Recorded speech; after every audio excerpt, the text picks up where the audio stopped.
Hi there, my name is Remi Graves. I'm a poet and a workshop facilitator.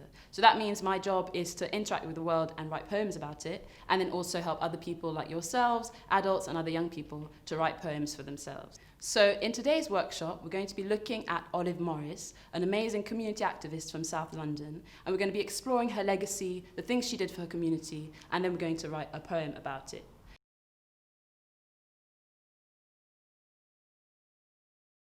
So, Olive was born in Jamaica in 1952, and she came over to the UK when she was 9 years old.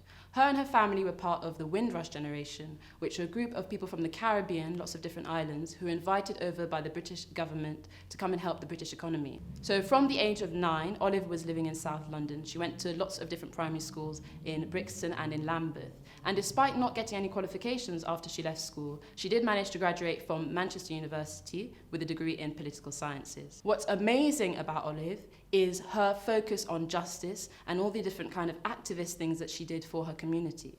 So she worked in lots of different groups and founded some to help the community around her. So as you can tell, Olive was someone who was really committed to her community and cared about improving life for everyone around her. She also was someone really, really fashionable, and you'll see that from the photos we're going to look at later. She loved style and to express herself through her clothes.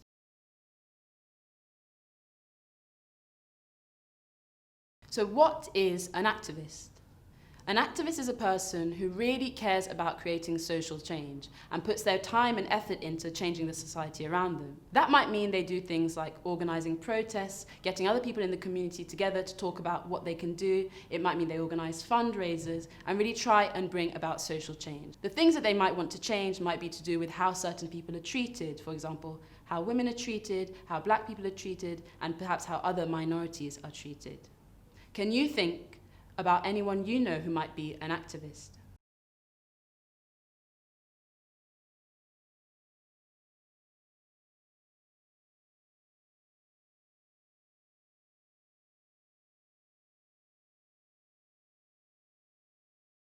So, this is our first warm-up activity. I've got a picture of Olive Morris. What I want you to do is a free write. So a free write is where you just put your pen to the page and you write for 3 minutes without stopping. What I'd like you to think about whilst you're doing this free write is what is going on in this picture? Why might Olive be feeling the way she does? What does her facial expression tell us about her emotions? Who might be the man in the picture? Now, I know you don't know any of these things now, but we're going to find out in a second. For the moment, put your pen to the page and see if you can write as much information that comes to you about what's going on in this picture. Off you go.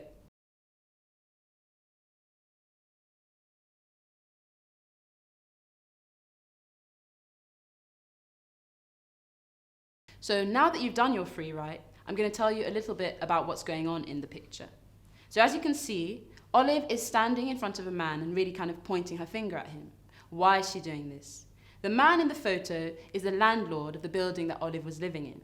Olive and her friend Liz have decided to live in an empty building because of housing problems at the time. It was really difficult to find appropriate housing at appropriate prices, especially for black people who were being discriminated against. So Olive and her friend decided to stay in this building.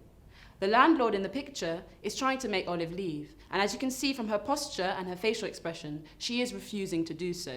So using her courage and confidence, Olive is standing up to this landlord and saying that she's not going to move elsewhere because she wouldn't have anywhere else to go. She's protecting her right to live in a safe place. I like that story because it tells us something about Olive's personality, her dedication to justice, and the way that she wanted to defend the community around her. Now it's time to start writing. Look at this photo of Olive with a megaphone. It was taken at a protest in the 1970s.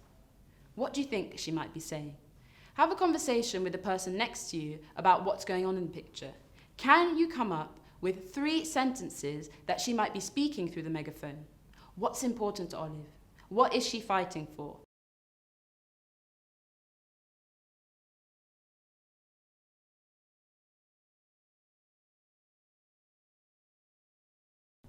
So now that you know a little bit more about Olive Morris and the time that she lived in, it's time to write our poem. We really want to honour her legacy and let people know about the rich life that she lived.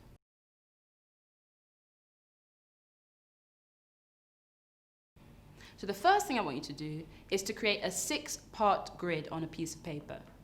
Once you've done that, you're going to fill each box with one interesting thing about Olive. Why not try these 6 prompts? In the first box, write something about Olive's style. In the second box, what can you say about her personality? In the third box, think about what Olive was passionate about and what she really cared about. In the fourth box, you could write about something specific that she did for her community. In the fifth box, why not say something about what it might have been like to live in her time? And in the sixth box, share something about the way Olive has inspired you.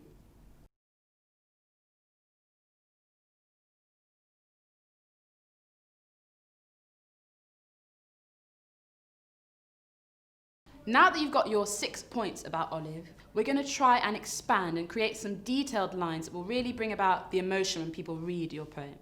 So, with each idea that you've got, try and think of how you might bring more detail into it. For example, if in the first box you said something about Olive's coat, try and expand that line.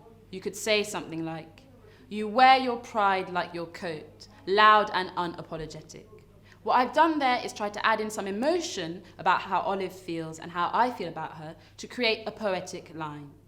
See if you can do the same with the images that you've got in those 6 grids.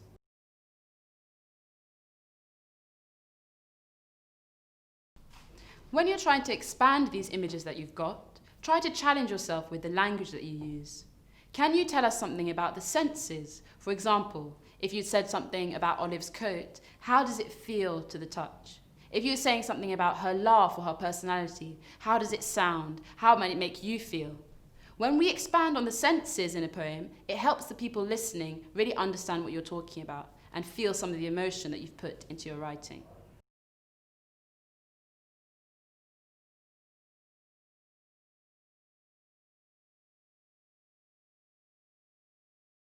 Now that you've got your lines, hopefully you've got 6, but it's completely fine if you've got less than that, we're going to see if we can shape them into a poem.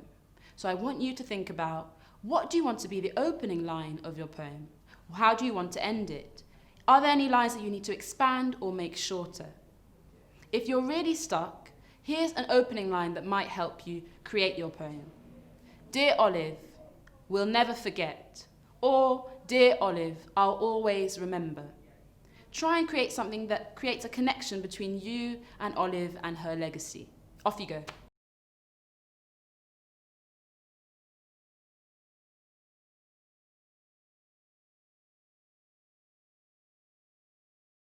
So now you've got your poem. Firstly, well done for coming up with something so creative in such a short space of time. It's not an easy thing to do. What I'd like you to do next is share the poem either with the person next to you or to the whole class.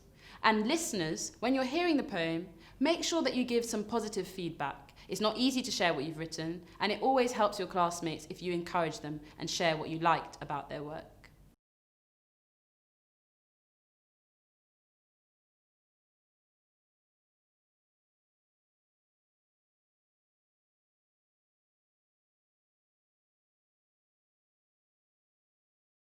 If you're looking for an extra challenge, why not try and write a letter from Olive's perspective? Imagine she were writing to you in letter form. What might she have to say? Do you think she'd have any words of wisdom or advice to share with you? What do you think she might think about the world that we're living in today? Have a think about Olive's personality. How might she speak to you in the letter? Would she be cheeky or serious? It's completely up to you, so get creative.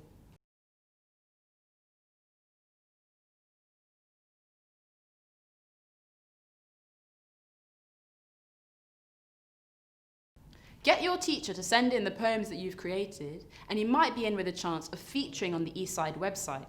You could also win a free workshop for your school.